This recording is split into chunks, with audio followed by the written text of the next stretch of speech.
Il y a un enjeu aussi intérieur pour Vladimir Poutine, qui est concomitant et qui explique aussi pourquoi il le fait maintenant, parce que la Russie souffre économiquement de l'embargo suite à son intervention en Ukraine, et lui veut sortir par le haut avec une sorte de, en se présentant comme un Deus ex machina pour résoudre une crise internationale, en disant en gros Russia is back, pour paraphraser Ronald Reagan autrefois, avec un peu les mêmes arguments en fin de compte, en disant on a 2000 extrémistes russes qui sont en train de se battre dans le camp de Daesh, protéger la Russie aujourd'hui, c'est aller se battre sur le terrain en Syrie et en Irak. Si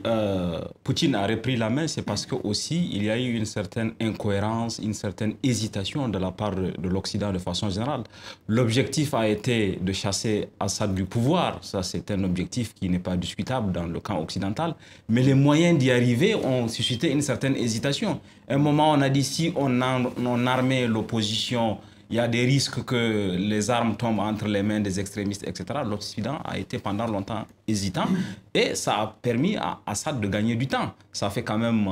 cette guerre, on avait pensé qu'elle allait permettre l'éviction de Assad assez rapidement, mais ça a pris le temps que ça a pris et ça a créé une certaine hésitation qui a amené aujourd'hui à la situation où Poutine a repris la main, lui qui était relativement ostracisé du fait de sa gestion de la crise ukrainienne, revenu dans le jeu diplomatique. Ça, on a entendu, par exemple, le président Obama dire qu'il est prêt à trouver une solution à la crise syrienne, y compris en discutant avec l'Iran et la Syrie. Ça, c'est un fait nouveau.